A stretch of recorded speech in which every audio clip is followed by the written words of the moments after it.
दिया घुमाते घुमाते हमारा तो सिर ही घूमने लग गया है। और जब से दक्षिण भारत के मंदिर देखे हैं तब से तो लग रहा है सब कुछ घूम रहा है। शायद ही कोई मंदिर ऐसा है जिसके अंदर कोई घूमने वाला खंबा नहीं लगा है। कहीं खंबा घूम रहा है, कहीं चक्र घूम रहा है, पत्थर के विशाल चक्र। हम इन्हीं आंखों से देख के आ रहे हैं।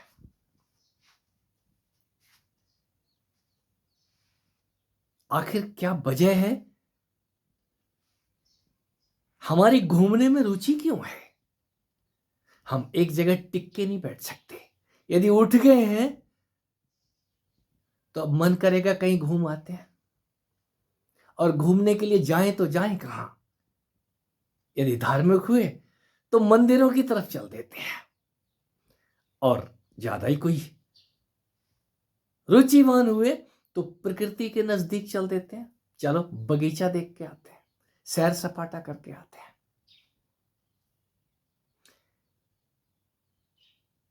यहां सभी घूम रहे हैं, कुछ भी रुका हुआ नहीं है। और जब कोई रुक करके ठहर करके अपने ही अंदर देखने लग जाता है तो यहां सब कोई घूमने में लगा है, चक्र काट रहा है। आपके अंदर जल अब ऊपर से डालते हैं, वो चक्कर काट के निकल जाता है। भोजन ऊपर से डालते हैं, वो चक्कर काट के निकल जाता है। कुछ भी डालिए, वो सब का सब उस चक्की में घूम रहा है, गोल गोल। ये घूम क्या रहा है? यदि घूमना बंद हो जाए बात बन जाएगी। ये चक्र 84 का चक्करों के चक्कर है। यहां पे कोई 7 चक्र की बात करता है, कोई 10 चक्र की बात करता है। चक्रों में कौन नहीं फंसा है? चक्कर काटना अच्छा लगता है। कब तक?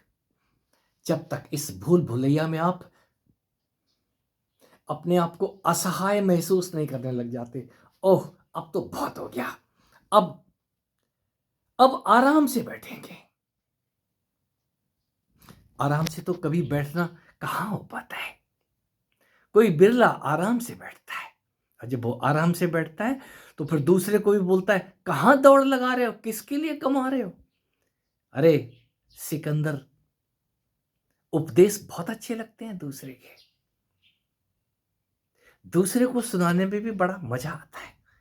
और दूसरा कोई सुनना ही ना चाहे, कोई अपने आप को बदलना ही ना चाहे, तो आप कितना भी प्रयास करते रहिए, वो नहीं बदलेगा। और जिसने बदलना है वो किसी प्रयास के बिना ही अपने आप को बदलना शुरू करता है। हम भी इस कमरे में बैठे बैठे किसको सुनाएं? आप कुछ बोलते क्यों नहीं है? आप हमारे नमस्कार का भी जवाब नहीं देते। व्हाट्सएप पे इतने सारे मैसेज हैं कि मैं कभी सोचता हूं कि कुछ दिन थोड़ा जवाब नहीं दे के देखता हूं, या जवाब नहीं देता हूं तो देखता हूं कितने लोग ठहरेंगे। और ये सच है, किसी की राम राम श्याम श्याम का जवाब ना दो तो थोड़े दिनों के बाद वो बोलता है, यार ये आदमी तो जवाब ही नहीं देता। तो राम राम करने का मतलब क्या है? मत करो, बंद कर दो। और ऐसा होना भी चाहिए। वो तो खामोश हो गया है, चुप हो गया है, अपनी मस्ती में डूबा है। आप कब डूबोगे? आप कब अपनी घर वापसी करोगे? इस तन रूपी मंदिर के अंदर बार बार उपनिषद पे खींच के ले जाता हूं आपको। जब कोई नचिकेता उस यम के दरवाजे से वापस लौटता है, उस नींद में से जब हमारा जागरण होता है, तो पहली बार आप इस तन के अंदर होने का एहसास पाते हैं। इस तन में ये घूमते हुए खंबे, कभी तो गर्दन झूलेगी, कभी कमर झूलेगी, हाथ और पैर हिलेंगे। किसके? जो ये जागरण में जागने लग गए हैं। बोलते हैं हमारी कुंडली जग गई है, हमारे अंदर कोई जाग गया है। तो वो पिताजी तो निरंतर ही जागे थे, इंतजार कर रहे थे। वो नचिकेता रूठ के चला गया है। अब मैं कहां ढूंढूं? बोल तो दिया मैंने यम के, तुझे यम को दे दूंगा।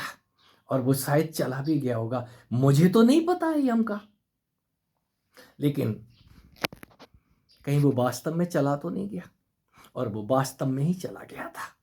हम नित्य यम के पास जाते हैं नींद में, नींद में, बेहोशी में। ये बेहोशी भी नींद है, अज्ञान से बड़ी कोई दीन नहीं है। और जब इस अज्ञान में आप गिर जाते हैं, हमको तो कुछ समझ नहीं आ रहा है, ये अज्ञान है। शनै शनै कोई नचिकेता अपने सवालों को उस अग्नि विद्या के बीच से गुजारता है, और जब जागता है इस तन के अंदर, तो देखते हैं वो पिताजी तो इंतजार कर रहे हैं, मेरे पिता मुझको पहचान लें।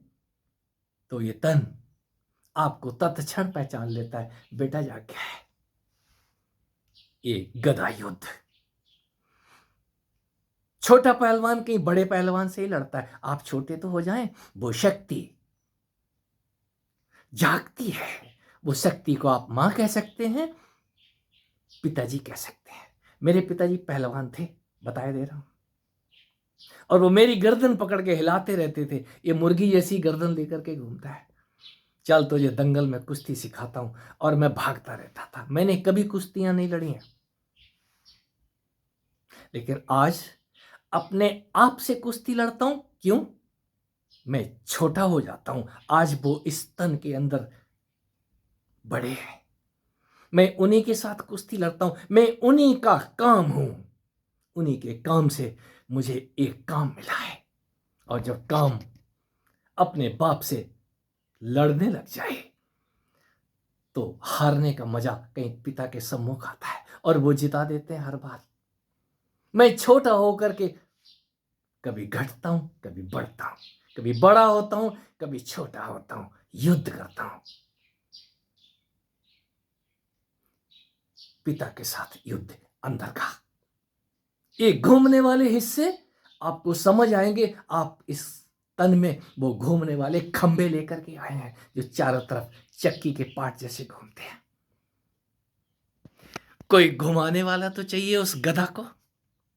ये गधाएं, ये तीर और कमान, आपकी तलवारें, आपको जब तक समझ नहीं आएंगी तब तक आप बाहर घूमते रहेंगे, मंदिरों और मस्जिदों में वो मीनारें देखते रहेंगे। आपको अपने अंदर की मीनारें अभी तक दिख नहीं रही हैं, जिसको वो स्वर्ण स्तंभ, गरुड़ स्तंभ, शक्ति स्तंभ दिखने शुरू हो जाते हैं, वो फिर अपने ही अंदर उन स्तंभों के बीच उनके ऊपर चढ़ता और उतरता है, मजा लेता है मलखंभ का।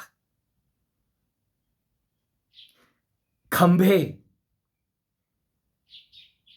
अतिशय गोपनीय तंत्र थे, और ये योग का विज्ञान है।